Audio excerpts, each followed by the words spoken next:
What's your biggest professional triumph? Probably one of my longest term, since we're focused on charity and philanthropy.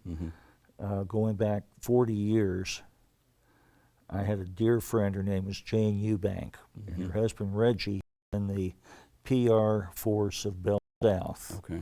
Had the derby jacket, and they were a presence in the community. And Reggie was at a derby planning session at one of the state parks. He passed with a stroke.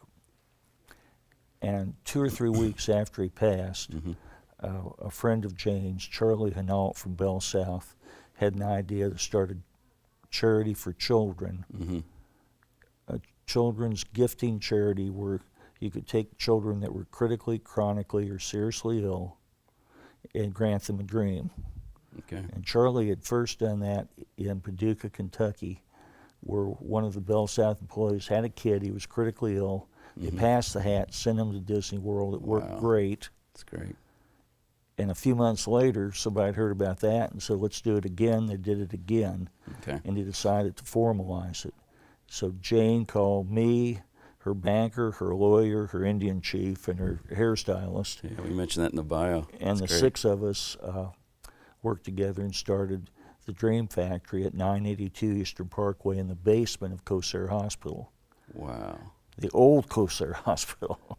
I did not know it actually started in Louisville. Here in Louisville was now it's the Louisville chapter. Right.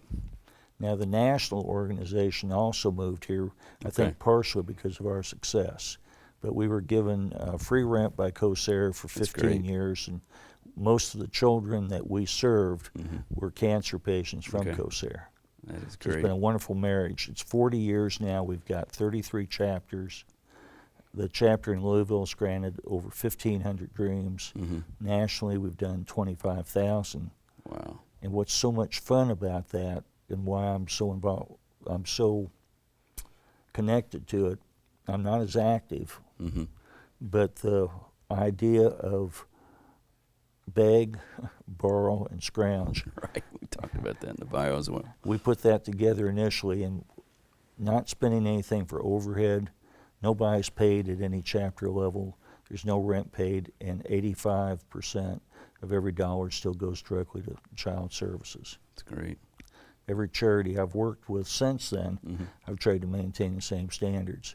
If you can reduce costs and overhead and put deliverables to the children or to the mission statement, that's a lot better than spending a bunch of bucks and paying a lot of salaries that don't need to be paid.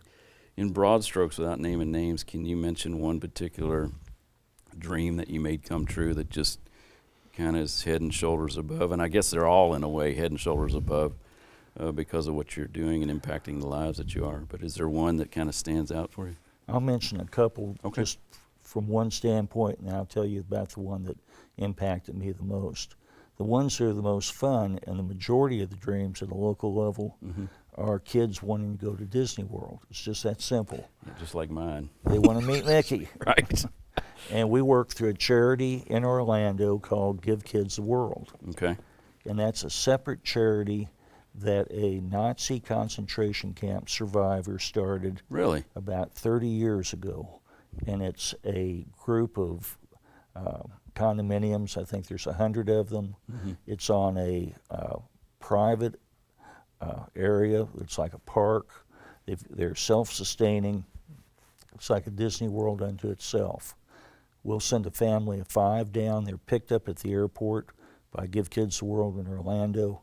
They're taken to the condo. And again, this is a Disney-like atmosphere.